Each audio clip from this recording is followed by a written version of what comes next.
우리 같이 오늘 함께 은혜 받을 말씀은 요한복음 12장 12절에서 19절입니다.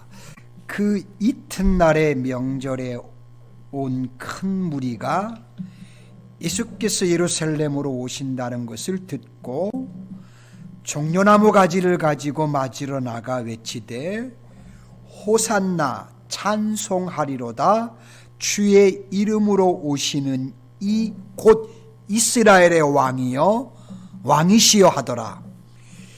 예수는 한 어린 나귀를 보고 타시니 이는 기록된 바 시온 딸아 두려워하지 말라 보라 너희 왕이 나귀 새끼를 타고 오신다 함과 같더라.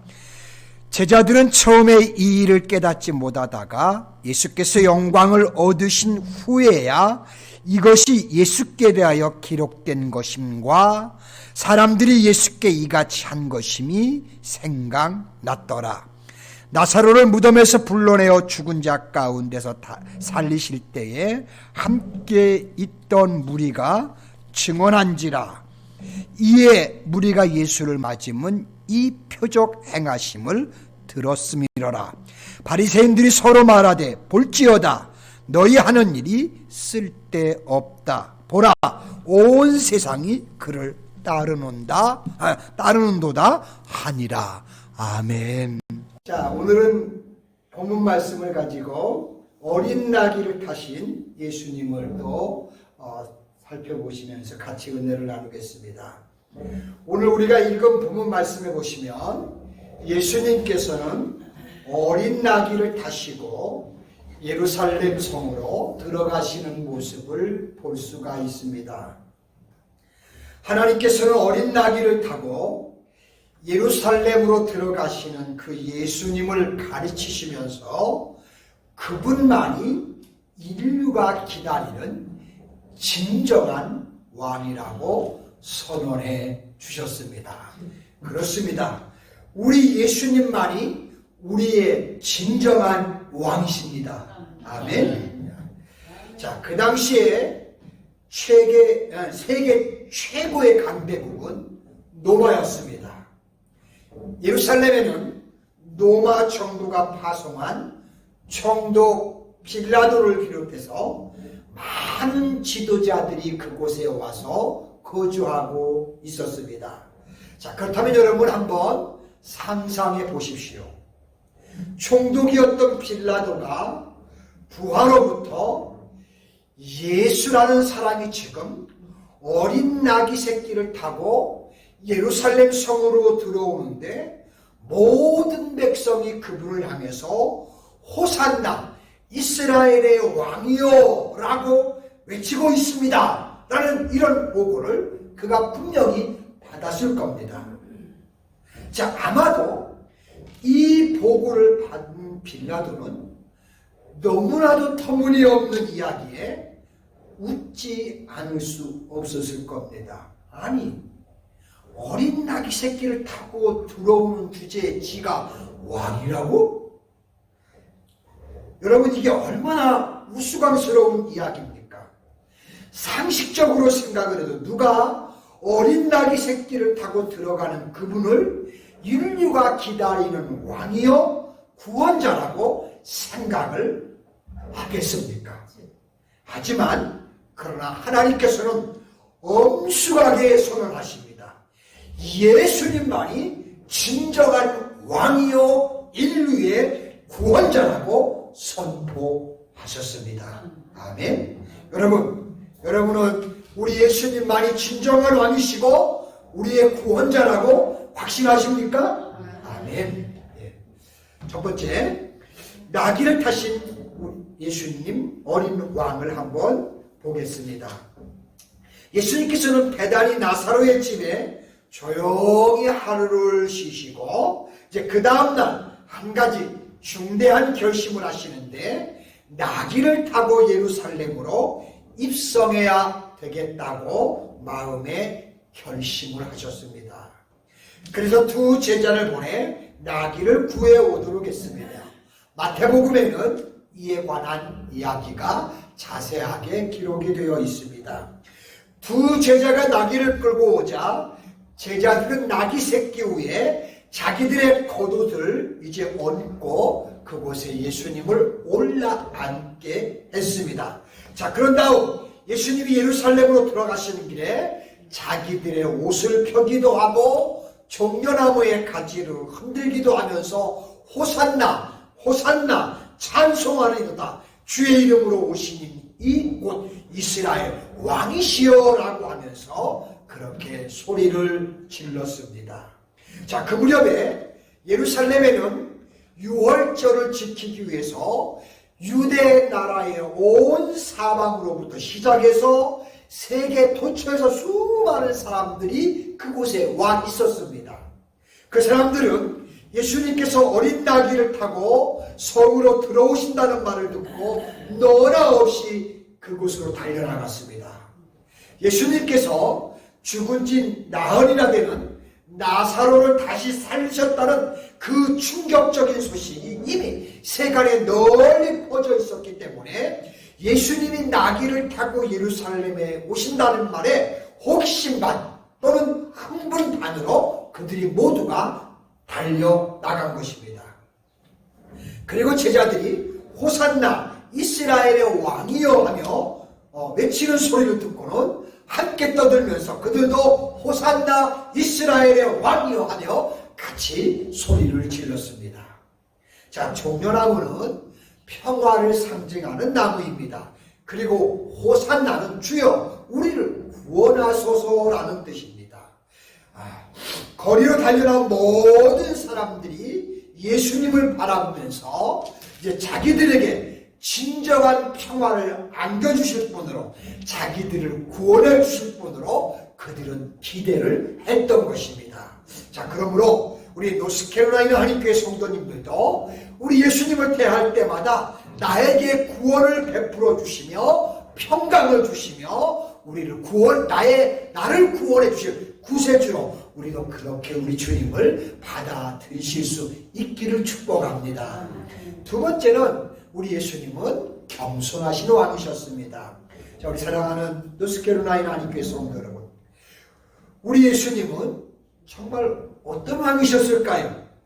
이 세상의 왕들과 그분을 비교했을 때 과연 어떤 점이 다르실까요? 적어도 저는 세 가지 면에서 다르시다는 것을 말씀드리고 싶습니다. 첫째로 우리 예수님은 겸손한 왕이었습니다. 스가랴 선지자가 특별히 강조하는 점이 있습니다. 예수님께서 뭘 탔다고요? 어린 나귀 새끼를 타셨다는 것입니다.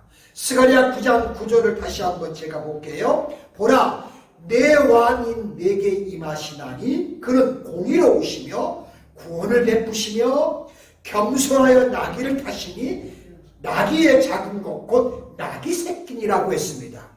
나귀의 크기에 특별히 관심을 이제 두고 있는 것을 볼 수가 있습니다. 그래서 그런지 예수님께서는 예루살렘으로 입성하시면서 고의적으로 나귀 새끼를 타신 것을 알 수가 있습니다. 마태복음에 보시면 예수님께서 제자들을 보내시면서 나귀를 구해 오라고 하셨습니다. 제자들은 말씀대로 가서 어린 나귀를 끌고 왔습니다. 자, 그런데 새끼 한 마리가 따라왔습니다. 아마도 큰 새끼였던 것 같습니다. 자, 나귀가 사람을 태우는 짐승인 것을 감안하면 어미 나귀를 타는 것이 정상적일 것입니다. 그러나 예수님께서는 어미 나귀를 제쳐놓고 일부러 새끼 나귀를 타셨습니다. 자, 그렇다면 예수님께서는 왜 어린 나귀 새끼를 타셨을까요? 하나님께서 스가랴 선지자를 통해 자신을 나귀 새끼를 타고 오는 왕이라고 예언을 하셨기 때문입니다. 주님은 그 말씀을 이루어 드리고자 이렇게 어린 나귀 새끼를 타신 것입니다. 자, 그렇다면 예수님께서 어린 나귀 새끼를 타셨다는 것은 과연 무슨 의미일까요? 스가랴 선지자는 이렇게 해석을 하십니다. 그런 겸손한 왕이기 때문에 나귀 새끼를 타셨다는 것입니다. 겸손은 자신의 높음을 드러내지 아니하고 상대방의 처지로 내려앉아서 함께 울기도 하고 함께 웃으며 기뻐하는 그런 마음을 가진 것이라고 할 수 있습니다. 바로 우리 주님이 그런 분이었다는 것입니다. 우리 주님은 이처럼 겸손한 마음을 가지셨기에 이렇게 거칠게 대하지 아니하셨고 또 사람들에게 마음에 상처를 주지 아니하셨고 그분께 가까이 오는 모든 사람을 온유하게 대해 주셨던 것입니다. 바로 이처럼 우리가 믿는 예수님은 온유하고 겸손한 왕이셨습니다. 그래서 마태복음 11장 28절로 29절에 보시면 이렇게 말씀하십니다. 수고하고 무거운 짐진 자들아 다 내게로 오라. 내가 너희를 쉬게 하리라. 나는 마음이 온유하고 겸손하니 나의 멍에를 메고 내게 배우라. 그리하면 너의 마음이 쉼을 얻으리라고 이렇게 우리에게 말씀해 주셨습니다. 우리가 겸손하신 예수님을 통해 우리의 삶 가운데 이런 주님의 아름다운 쉼이 우리에게도 임하시기를 간절히 소망합니다. 세 번째는 희생하시는 왕이셨습니다. 예수님께서는 희생하시는 왕이십니다. 율법에 따르면 제사에 쓰이는 짐승은 한 번도 멍에를 메고 일을 해보지 않은 것이어야 했습니다. 만약 나귀를 하나님께 드린다고 하면 사람이 한 번도 타지 않은 나귀여야 합니다. 그래야만 하나님 앞에 올려놓을 수가 있었습니다. 예수님께서 왜 한 번도 타보지 아니한 나귀 새끼를 타고 가셨을까요? 예루살렘에 입성하여 자기 자신을 하나님께 거룩한 제단 위에 올려놓아야 하셨으므로 나귀 역시 아직도 한 번도 사람이 타지 아니한 새끼 나귀를 그분이 택하신 겁니다. 이스라엘에서는 6월절이 있는 그달 10일에 하나님께 바치는 모든 짐승은 예루살렘 성전으로 전부 끌려갑니다. 이날은 예수님께서 어린 나귀 새끼를 타고 예루살렘으로 입성하시던 바로 그날입니다. 자, 수많은 양들이 예루살렘 성전 안으로 끌려들어가 특별히 설치된 구역에서 기다리다가 6월절 14일이 되면 한꺼번에 다 죽임을 당해서 하나님의 제단에 올려지게 됩니다. 예수님께서도 십자가에서 죽으시던 바로 그날 양들 역시 죽임을 당하게 되었습니다. 예수님은 제물로 바쳐지는 어린 양들 가운데 가장 위대한 어린 양이 바로 예수님이셨습니다. 예수님은 모든 다른 양들이 죽임을 당할 때 드디어 십자가에서 죽임을 당하심으로써 마지막 유월절 양이 되셨습니다. 그분께서 바로 우리를 위해서 이렇게 죽어주신 것입니다. 예수님의 십자가의 희생은 하나님 자신의 희생이셨습니다. 그분의 죽음으로 우리의 대속 제물이 되게 하셨습니다. 여기서 대속이란 한 사람이 다른 사람을 대신하는 것을 말합니다. 다시 말씀드리면 어떤 사람의 고통을 대신 당함으로써 그 고통을 풀어주는 것을 대속이라고 합니다. 바로 예수님이 우리가 모두 당해야 할 고통을 그분이 대속하심으로써 우리의 모든 고난을 다 풀어주신 겁니다. 어떤 고난까지? 사망의 죽음 고난까지도 우리에게 풀어주신 겁니다. 예수님의 죽음은 바로 나의 고통과 나의 형벌과 나의 저주를 대신 받아주시고 나를 거기에서 완전하게 해방시켜 주시는 대속의 죽음이셨습니다. 그래서 베드로전서 2장 24절에 보시면 친히 나무에 달려 그 몸으로 우리 죄를 담당하셨으니 이는 우리 죄에 대해서 죽고 의에 대해서 살게 하려 하심이라고 그렇게 말씀하고 있습니다. 뿐만 아니라 그가 채찍에 맞음으로 너희가 나음을 얻었다고 라고 말씀하시는 것을 봅니다. 이것이 바로 대속의 죽음입니다. 우리 주님께서 나귀 새끼를 타고 예루살렘에 들어가셔서 바로 이러한 대속의 죽임을 당하셨습니다.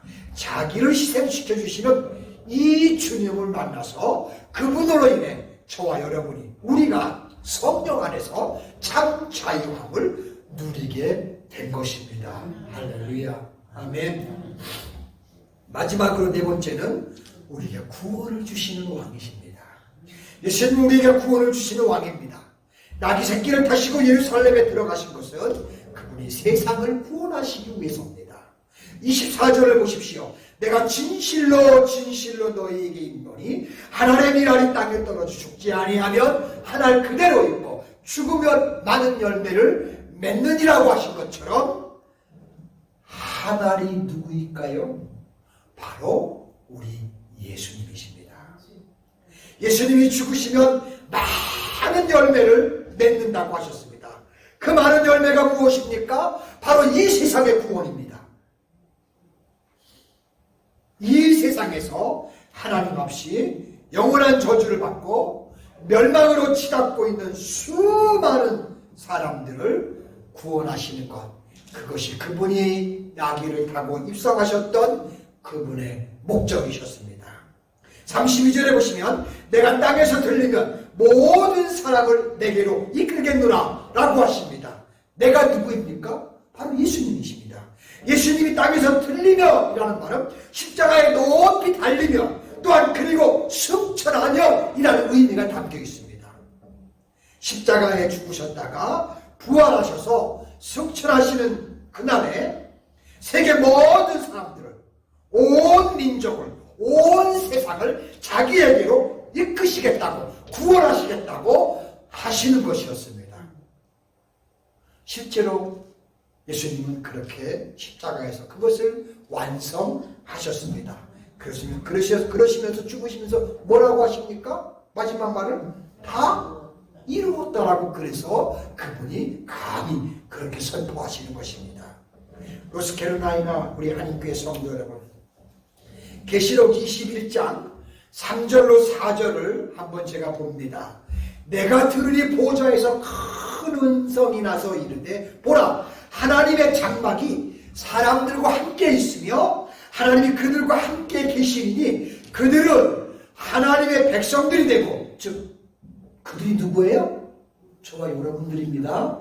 우리 예수 믿는 모든 사람들입니다. 그들은 하나님과 함께 하나님의 백성이 되고 하나님은 친히 그들과 함께 계셔서 모든 눈물을 그 눈에서 닦아주시니 다시는 사망이 없고 애통하는 것이나 곡하는 것이나 아픈 것이 다시 있지 아니하리니 처음 것들이 다 지나갔음이라고 그렇게 우리에게 선포하고 말씀하셨습니다.